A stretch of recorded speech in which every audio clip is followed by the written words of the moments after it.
मैनपुरी पहुंचे deputy CM Keshav Prasad Maurya, Sapa Congress पर हुए हमलावर। नमस्कार, मैं हूं आपके साथ अंजना और आप देख रहे हैं 24 न्यूज HD वादा सच का। आइए नजर डालते हैं इस वक्त की बड़ी खबर पर। बोले सभी अवगुणों से पूर्ण कोई पार्टी है तो वह समाजवादी पार्टी है। जनपद मैनपुरी की करहल विधानसभा पर होने वाले उपचुनाव को लेकर भाजपा और सपा आमने सामने है। भाजपा अपने मंत्रियों और डिप्टी सीएम को करहल विधानसभा क्षेत्र में भेजकर मतदाताओं की नब्ज टटोलने की कोशिश कर रही है, जिसको लेकर भाजपा के तमाम बड़े बड़े नेता करहल विधानसभा क्षेत्र में अपने अपने दौरे कर लोगों को सरकार योजनाओं के लाभ पहुंचाकर विधानसभा क्षेत्र में कई परियोजनाओं का शिलान्यास कर रहे हैं। भारतीय जनता पार्टी समाजवादी पार्टी का गढ़ कहे जाने वाली करहल विधानसभा सीट को जीतकर 2027 में होने वाले लोकसभा चुनाव के लिए संदेश देना चाहते हैं, जिसके चलते भाजपा अपनी एड़ी से चोटी तक का पूरा जोर लगा रही है। भाजपा किसी तरह से समाजवादी पार्टी के गढ़ में उसको पटकनी देने के फिराक में जुटी हुई है। हालांकि अयोध्या हार जाने के बाद पार्टी की गतिविधियों में कुछ बदलाव भी हुए हैं। सरकार तमाम मुद्दों के फैसले को खटाखट कर रही है। करहल विधानसभा फतह करने के लिए आज ओबीसी वोट बैंक को साधने के लिए डिप्टी सीएम केशव प्रसाद मौर्य का दौरा अहम माना जा रहा है। आज डिप्टी सीएम ने करहल विधानसभा पहुंचकर कई कार्यक्रमों में प्रतिभाग लिया। साथ ही उन्होंने सपा और कांग्रेस पर जुबानी जंग से जोरदार हमला बोला है। डिप्टी सीएम का हेलीकॉप्टर आज करहल विधानसभा के कस्बा करहल के रोडवेज बस स्टैंड पर बनाए गए हेलीपैड पर उतरा। उनके साथ राज्य मंत्री असीम अरुण भी साथ पहुंचे, जिन्होंने भाजपा की तरफ से आयोजित किए गए कार्यक्रमों में शिरकत की और समाजवादी पार्टी और कांग्रेस पर जमकर निशाना साधा। उन्होंने बताया कि वह इस समय गरीब आवासों की चाबी देने आए थे। यहां पर बहुत सुंदर चौपाल संपन्न हुई, जो हमारे लखपति दीदी बनी है, उनको प्रमाण पत्र दिए गए हैं। मैं पूर्ण विश्वास के साथ कह सकता हूँ, करहल विधानसभा के साथ साथ उत्तर प्रदेश में हो रहे 10 की 10 सीटों पर भाजपा चुनाव जीतेगी। प्रदेश में धड़ाधड़ हो रहे ट्रांसफर को लेकर पूछे गए सवाल पर कहा, जो ट्रांसफर हो रहे हैं वह नियम अनुसार हो रहे हैं।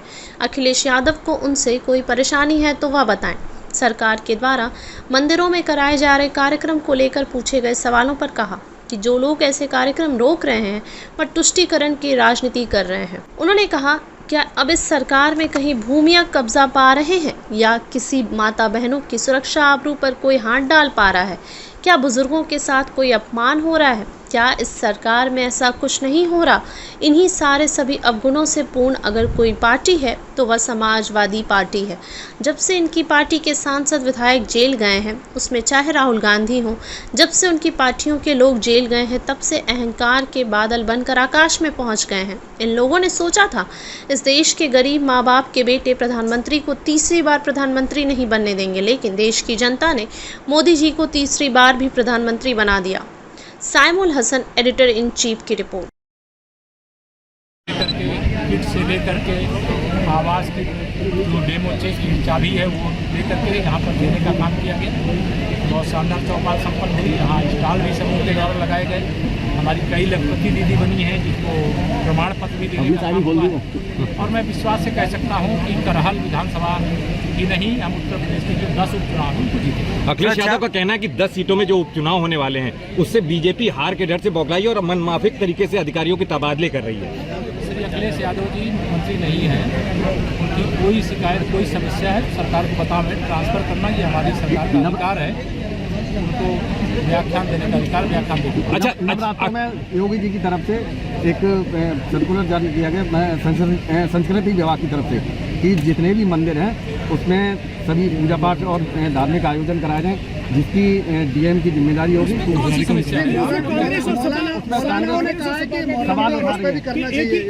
वो तो तुष्टीकरण करने वाले हैं, तुष्टीकरण करने वाले नहीं है।